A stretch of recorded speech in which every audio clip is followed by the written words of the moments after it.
MNS news, सच जरूरी है। नमस्कार, आप देख रहे हैं एमएनएस न्यूज लाइव। मैं हूं आपके साथ रोशनी। आइए देखते हैं आज की कुछ खास खबरें।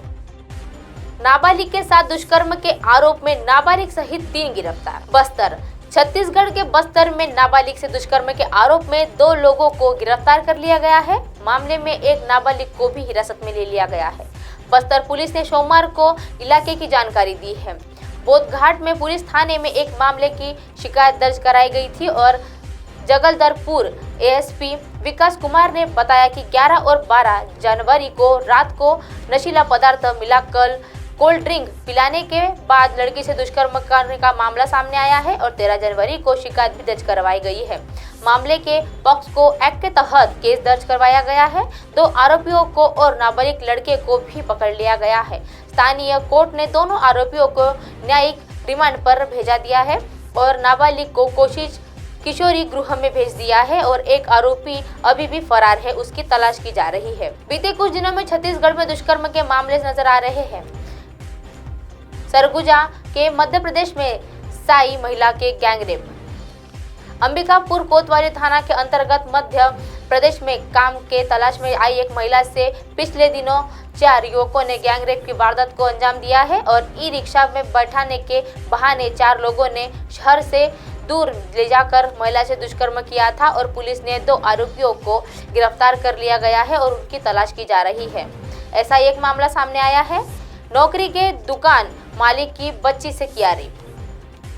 बिलासपुर जिले में रतनपुर क्षेत्र के दुकान में काम करने वाली नौकर से रविवार को दुकान मालिक ने मासूम बेटी से दुष्कर्म किया है और बच्ची की हालत देखने के बाद ही मां ने उसकी शिकायत पुलिस में करवाई है।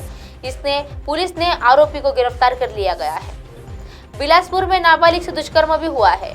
बिलासपुर में न्यू ईयर पर घूमने गई नाबालिग को एक युवक ने अपना शिकार बनाया है और अपने साथ घुमाने ले जाने के बहाने से नाबालिग को बंधक बना लिया और 12 दिन तक उससे रेप करता गया और आरोपी को गिरफ्तार भी कर लिया गया है। ऐसा एक मामला सामने आया है। शादी का झांसा देकर भी रेप करवाया गया है। दंडेवाला में बचेली थाना क्षेत्र के एक युवक ने युवती को अपने प्यार के जाल में फंसाया है और गर्लफ्रेंड को शादी का झांसा देकर उससे रेप करता रहा है। जब गर्लफ्रेंड ने शादी के लिए कहा तो उसने मना कर दिया। शिकायत के बाद युवक को जेल भी भेज दिया गया है। फिर शादी करूंगा और कहकर झांसे में ले लिया था। जेल में छूटने के बाद ही दोबारा युवती से दुष्कर्म किया और युवती जब प्रेग्नेंट हो गई तो फिर से उसने छोड़ दिया। गर्लफ्रेंड की शिकायत पर पुलिस ने आरोपी को गिरफ्तार कर लिया गया है। मुंबई आकर दर दर भटकने को मजबूर हो गए थे जावेद अख्तर। बता दें कि जावेद साहब का जन्म 17 जनवरी 1945 को ग्वालियर के मशहूर शायर रहे जानीराज अख्तर के यहाँ हुआ था और इतनी बड़ी शख्सियत के बेटे होने के बाद भी जावेद अख्तर को इंडस्ट्री में पैर जमाने के लिए खुद संघर्ष करना पड़ा था। कई बार तो ऐसा भी हुआ था कि उन्हें पेड़ के नीचे भी सोकर अपनी रातों को गुजारना पड़ा था। आइए जानते हैं जावेद अख्तर की जिंदगी से जुड़ी कुछ अनसुनी बातें। कल हो ना हो, वेकअप सीड, वीर ज़ारा और लगान जैसे फिल्मों में गाने लिखने वाले गीतकार और शायर जावेद अख्तर सिनेमाई दुनिया के एक हस्ती है और आज की तारीख में जावेद अख्तर की खुद की शख्सियत काफ़ी बड़ी है, मगर वह जिस किरदार के ताल्लुक़ रखते हैं उसका भी अपना ही एक इतिहास है। वह जानती नाज अख्तर और मशहूर लेखिका सफ़िया अख्तर के बेटे हैं और प्रसिद्ध रसशक्ति शायर मजुत्तर खैराबाड़ी जावेद के दादा भी है और जनुते पिता सैयद अख्तर भी वह जानी मानी हस्ती भी है।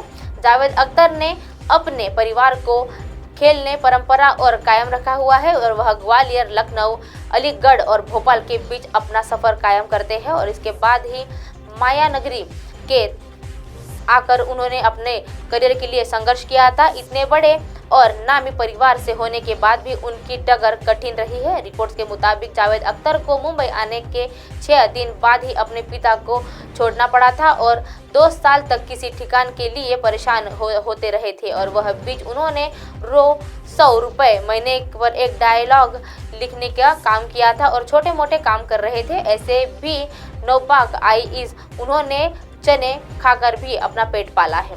बता दें कि जावेद अख्तर साल 1964 में मुंबई आ गए थे और जहां लंबे वक्त तक वह घबरों के तरह रहे थे। रिपोर्ट्स के मुताबिक जावेद अख्तर ने कई रातें पेड़ के नीचे भी बिताई है।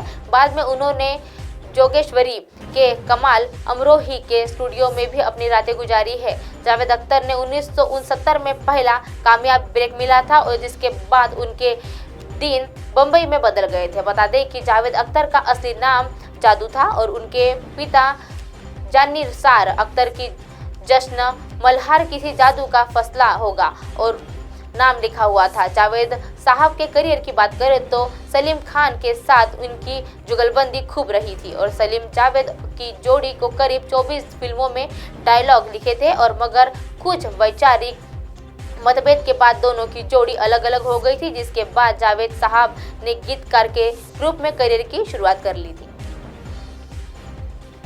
अब आप हमारे चैनल को अपने मोबाइल पर भी देख सकते हैं। मोबाइल ऐप पर देखने के लिए प्ले स्टोर से MNS news TV app download करें। Insta, link, Twitter, Haiku, Facebook और कई सोशल मीडिया के प्लेटफॉर्म पर हमारा चैनल उपलब्ध है। आप इसे यूट्यूब पर भी देख सकते हैं। आप हमारे चैनल को लाइव भी देख सकते हैं www.mnsnewstv.com पर। फिलहाल वक्त तो चला है दर्शकों ब्रेक का। ब्रेक से लौटने के बाद देखिएगा देश और दुनिया की तमाम खबरें। बने रहिए MNS न्यूज़ पर। नमस्कार।